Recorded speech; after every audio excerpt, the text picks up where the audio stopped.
That's it. All right, so this particular balloon is full of potassium. Okay, it's like light. I don't know what.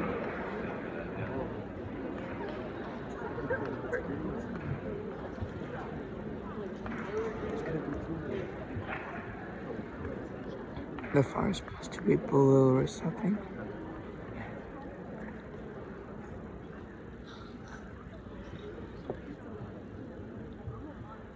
Okay, Zach, if you would.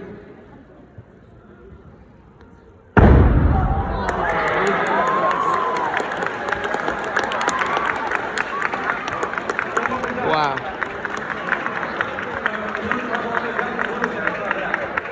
Now, there are multiple different levels that you can have in a single element as you're burning. Obviously,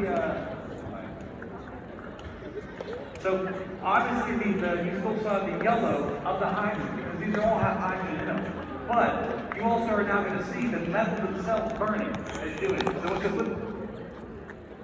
Okay, this is strontium. Okay, another chemical on the periodic table here. Okay, these are all metals.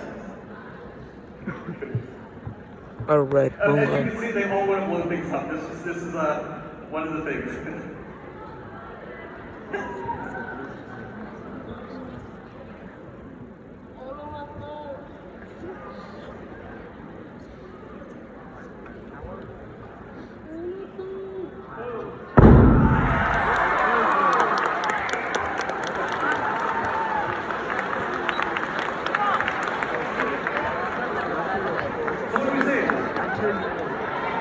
That red or orange type of color.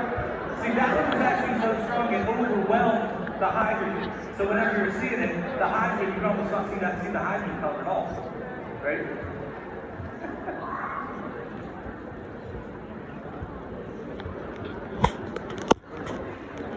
What do we got this one? What's this?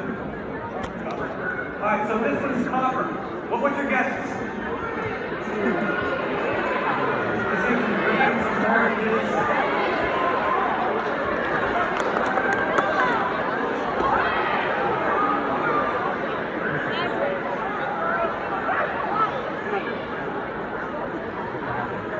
Alright, let's see what we got.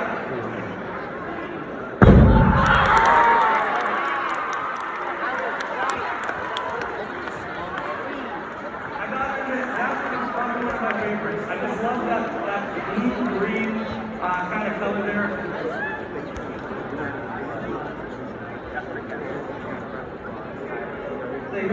All of this is all about the wavelengths of light that are coming out when the electrons fall back down, and that light is released.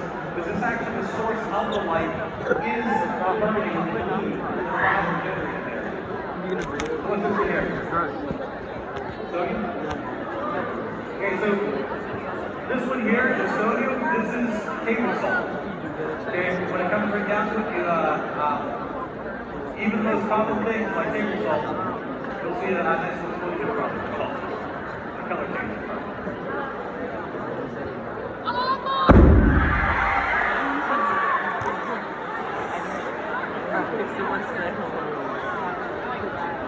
What do you see? Yellow. So you're nice and strong yellow. They're getting a little green on that, but There's a video before they light it.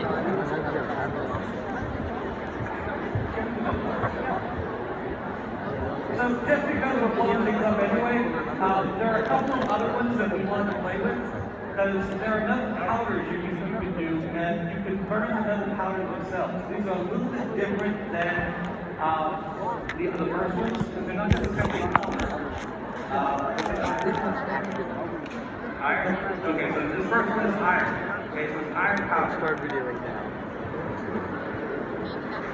It's type of iron. So you put that back in. This is good for all about steel and iron and all that good stuff.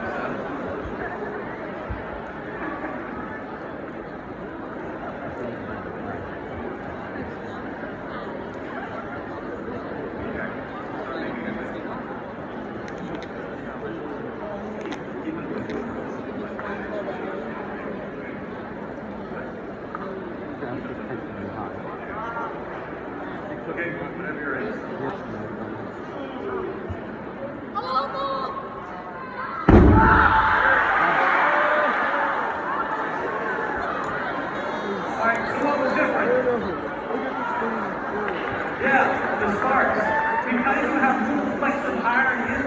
what's happening is the hydrogen brings all that energy into those irons in very, very small, high surface area pieces, and they'll catch, okay, and they'll glow, which is why you saw a little sparkler back there. So what's this one? Magnesium? Alright, this one's magnesium. This one, you'll notice.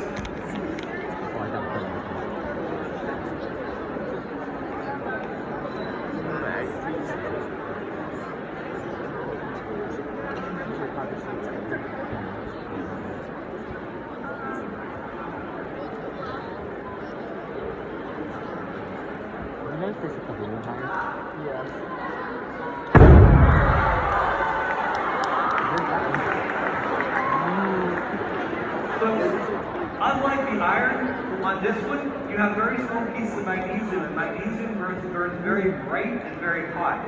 So, whenever it's not in the air like that, it creates a little dazzling little effect, whereas the iron has larger chunks, basically. It's about like a larger chunk. So, kind of, instead of a sparkler, it's kind of like a, I don't know, fairy dust type of thing. Alright, so this one's aluminum. This one should be interesting too. All the ones you say are going to be interesting, you know they're going to be interesting. Hey, move on, Brock. You really pop in your head in my video. Dude, stop.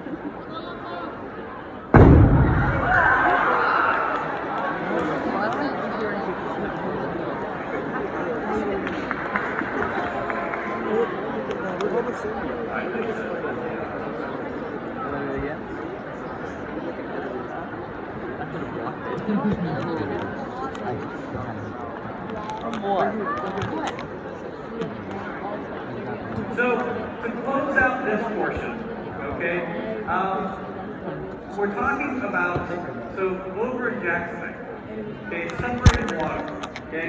Now, in separated water, hydrogen and oxygen don't really like being by themselves. They like being in water, and it's a good thing for us, because otherwise we'd be very thirsty, okay. But, when it comes right down to it, if you put hydrogen and oxygen together, it adds some energy, they'll form into water, okay? And it likes to be that way. So, what we're going to do is we're going to have a combination of the two, and we're going to set them up. Okay, so the very first one we're doing, we're going to do pure oxygen first. So this is just oxygen, okay? And we'll start with that one.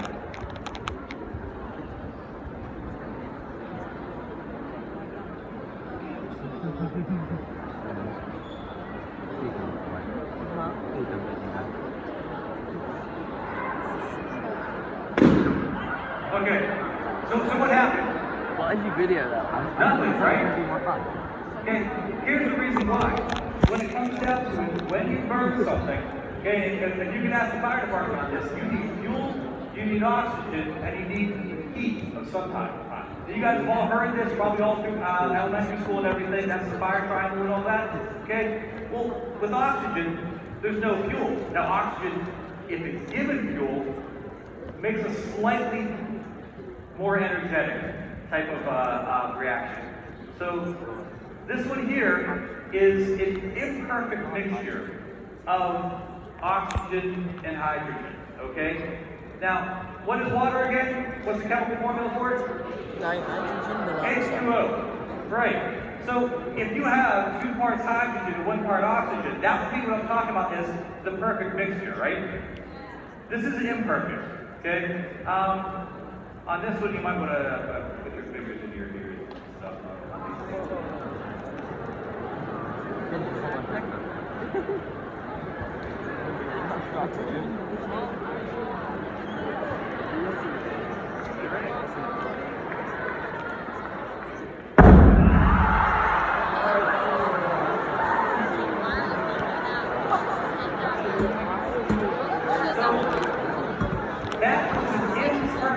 Mixture of hydrogen and oxygen.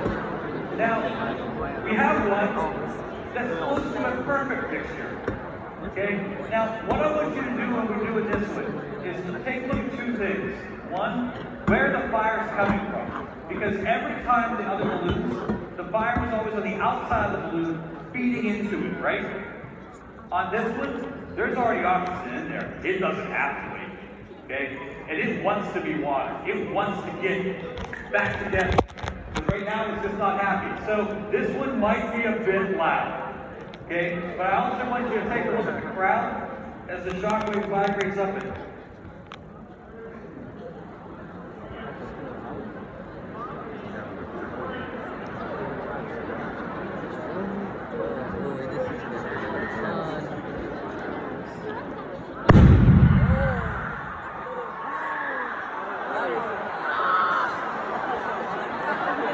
Holy. Wow. That sounded like a gun.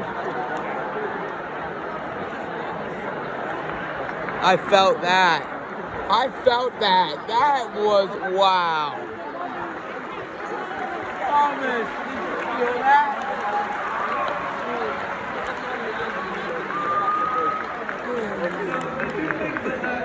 That scared me. Okay? One, how long did that flame last? Very quick, right? It was gone. Second, did you watch up the crowd as the shockwave hit people? Because there's so much pressure being built as that goes off that first off,